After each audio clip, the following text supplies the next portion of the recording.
بچوں کی تربیت میں اس بات کا خیال رکھنا چاہیے کہ بچوں کو ہم پیار تو دیں لیکن لاڈ نہ اٹھائیں۔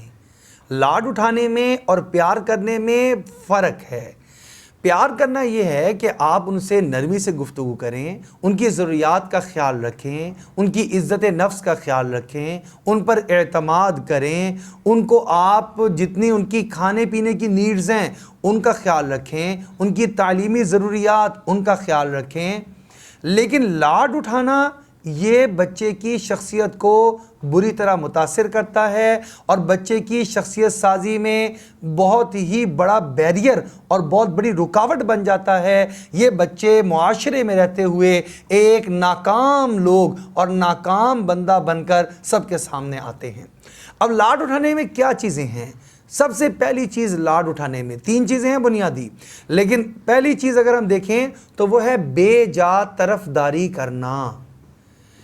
آپ کے بچے کی غلطی ہے یا آپ کے بچے کی غلطی نہیں ہے، آپ ہمیشہ اگر اسی کی سائیڈ لیتے ہیں اور دوسرے کو برا سمجھتے ہیں اور برا کہتے ہیں اور اسی کو ہمیشہ ڈانٹ پٹتی ہے تو آپ اپنے بچے کو پیار نہیں کر رہے، لاڈ اٹھا رہے ہیں، جو کہ بچے میں منفی رجحان اور نیگیٹو شخصیت کو پروان چڑھائے گا۔ لہٰذا آپ نے اپنے بچے کا لاڈ اس طرح نہیں اٹھانا۔ اب یہ لاڈ اٹھانا کئی سارے رشتوں میں ہوتا ہے۔ بعض اوقات ہمارے اپنے بچوں میں ہی ایسے ہو جاتا ہے کہ سب سے چھوٹا بچہ زیادہ پیارا لگتا ہے یا سب سے بڑا سب سے پیارا لگتا ہے یا کوئی بھی بیچ کا۔ اب ہم 2 کی لڑائی ہوئی، ہم ہمیشہ ایک ہی کو ڈانٹتے ہیں تو بچہ احتجاج کرتا ہے، کہتا ہے بابا آپ ہمیشہ مجھے ہی ڈانٹتے ہیں۔ آپ دیکھیں غلطی اس کی ہے، اس کو نہیں سمجھاتے۔ اب آپ نے اگر اس کو دوسرے کو نہیں سمجھایا تو اس کے اندر منفی جذبات پیدا ہوں گے کہ میرے والد میری طرفداری نہیں کرتے، اس کی طرفداری کرتے ہیں اور بے جا طرفداری کرتے ہیں۔ اس کی شخصیت کو بھی آپ نے خراب کر دیا اور اس بچے کی شخصیت کو بھی آپ نے متاثر کر دیا۔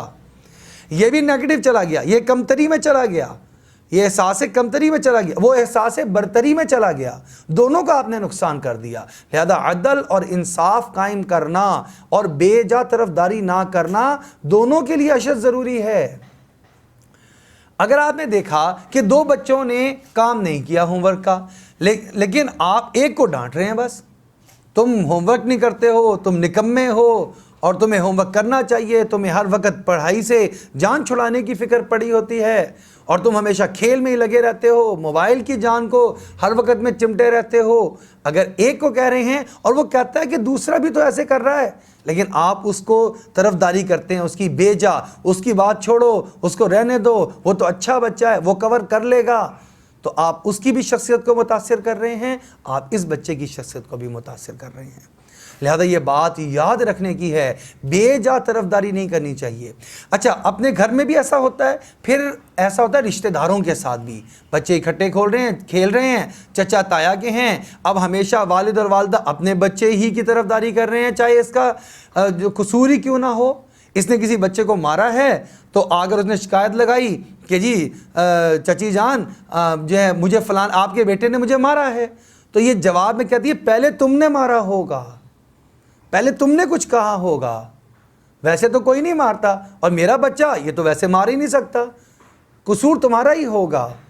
بغیر دوسرے کو سنے، بغیر اپنے بچے سے پوچھے، بغیر حالات کا اچھے طریقے سے تجزیہ کیے، ہم نے خود ہی فیصلہ صادر فرما دیا کہ غلطی تو ہمیشہ دوسرے کے بچے کی ہوگی، اس کی شخصیت بھی متاثر، اور ہم یہ لاڈ اٹھا رہے ہیں اپنے بچے کی شخصیت کو بھی متاثر کر رہے ہیں۔ ایسے ہی محلے میں بھی ہوتا ہے، شکایت آ گئی آپ کے محلے سے بچے کی کہ بچے نے فلاں بچے کو مارا ہے یا فلاں بچے کا کھلونا توڑ دیا یا فلاں جگہ پر فٹ بال مار دی، شیشہ ٹوٹ گیا۔ اب آپ ماننے کے لیے تیار ہی نہیں ہیں اپنے بچے کی غلطی اور پوری کی پوری طرفداری اس کی کر رہی ہیں یا کر رہے ہیں، تو آپ یہ نقصان کر رہے ہیں اپنے بچے کا۔ ہاں، اگر بچہ حق پر ہے تو پھر اس کی طرفداری کریں، اور اگر بچے کا قصور ہے تو پھر اس کو سمجھائیں، اس کو اپنے بہتر انداز سے اچھا رویہ رکھ کر۔ ضروری نہیں ہے کہ آپ سب کے سامنے اس کو ڈانٹیں یا سب کے سامنے سمجھانا شروع کر دیں، آپ اس کو الگ ہو کر سمجھائیں، وہ بچہ آپ کی بات کو مانے گا، سمجھے گا، اور یہی اس کی تربیت ہو رہی ہوگی، اس کی اچھی شخصیت سازی ہو رہی ہوگی۔ اس لیے اپنے بچوں کی بے جا طرفداری نہ کریں۔ ایک بات، ہمارے قریبی محلے میں 2 لوگوں کا جھگڑا ہو گیا، اور جب پنچایت کے لیے اس کے گھر گئے اور جا کر شکایت لگائی تو اس کا بڑا بھائی نکلا، چھوٹے نے، اس نے کہا جی آپ کے چھوٹے بھائی نے مجھے جو ہے یہ مارا ہے، پیٹا ہے۔ اس نے سیدھا جواب یہ دیا، میں تو وہ بات مانوں گا جو میرا بھائی کہے گا، تمہاری بات کو ماننے کے لیے میں ہرگز تیار نہیں ہوں، تم جھوٹ بول رہے ہوگے، تم جھوٹے ہوگے۔ اور اصل میں قصور اسی کا تھا۔ بعد میں جب وہ بڑا ہوا بچہ تو اس کی عادت پختہ ہو چکی تھی، پھر وہ اپنے ہی بڑے بھائی سے لڑا کرتا تھا اور انہی کے آپس میں اختلافات شدید ہو گئے۔ تو شخصیت سازی تو بچپن میں ہوا کرتی ہے، لہذا کسی بھی والد اور والدہ کو یہ نہیں چاہیے اپنے بچے کی بے جا طرفداری کریں۔ بے جا طرفداری کرنا چھوڑ دیں، آپ لاڈ اٹھانا چھوڑ دیں گے، اس بچے کی اچھی تربیت ہونا شروع ہو جائے گی۔